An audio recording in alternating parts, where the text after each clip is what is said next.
IPL మైదానంలో మరోసారి యజమానుల అత్యుత్సాహం చర్చనీయాంశమైంది.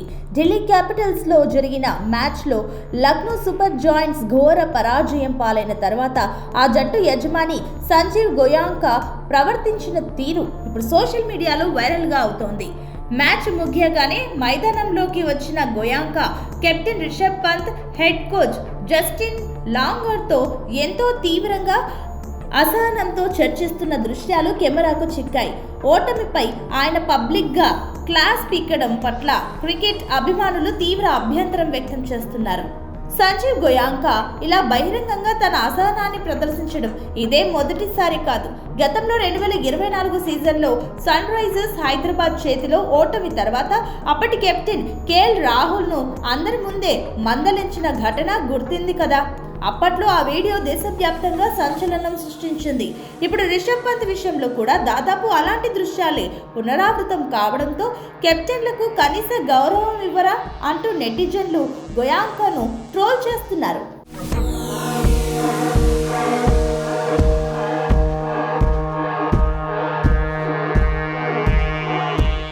ఈ మ్యాచ్లో లక్నో సూపర్ జాయింట్స్ బ్యాటర్లు పూర్తిగా చేతులెత్తేశారు. తొలుత బ్యాటింగ్ చేసిన లక్నో కేవలం 141 పరుగులకే కుప్పకూలింది.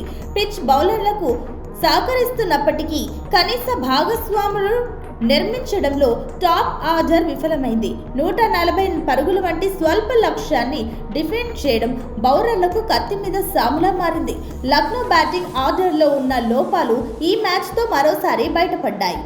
ఓటమి అనంతరం కెప్టెన్ రిషబ్ పంత్ తన అభిప్రాయాలను పంచుకున్నాడు. బ్యాటింగ్ వైఫల్యమే తమ ఓటమికి ప్రధాన కారణమని ఆయన అంగీకరించాడు. పిచ్ కొత్త బంతితో బౌలర్లకు సహకరించింది, కానీ మేము పరుగుల వేటలో వెనుకబడ్డాం. 140 స్కోర్ చేసినప్పుడు బౌలర్లు ఒత్తిడికి గురవడం సహజమని పంత్ అన్నాడు. పవర్ ప్లేలో మరికొన్ని వికెట్లు తీసి ఉంటే ఫలితం వేరేలా ఉండేదని, కొన్ని కఠిన నిర్ణయాలు తీసుకున్నప్పటికీ ఫలితం దక్కలేదని ఆవేదన వ్యక్తం చేశారు.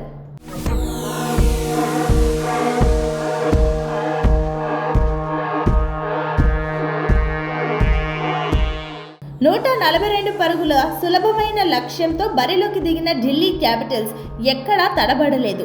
సమీర్ రిజ్వీ, ట్రిస్టన్ స్టబ్స్ బాధ్యతాయుతంగా ఆడి మరో 2 ఓవర్లు మిగిలి ఉండగానే జట్టును విజయ తీరాలకు చేర్చారు. లక్నో బౌలర్ ప్రిన్స్ యాదవ్ తన స్పెల్లో నిస్సంక అక్షర్ పటేళ్లను అవుట్ చేసి ఢిల్లీని ఒత్తిడిలోకి నెట్టే ప్రయత్నం చేసినప్పటికీ స్కోర్ బోర్డుపై తక్కువ పరుగులు ఉండడంతో ఢిల్లీ సునాయాసంగా గెలుపు బోని కొట్టేసింది. అయితే జట్టు ఓటమి కంటే గోయాంకా ప్రవర్తన ఇప్పుడు లక్నో క్యాంప్లో అసంతృప్తికి దారితీసేలా ఉంది. యజమానులు జోక్యం ఇలాగే ఉంటే జట్టు ప్రదర్శనపై ప్రభావం పడుతుందనేది విశ్లేషకుల మాట.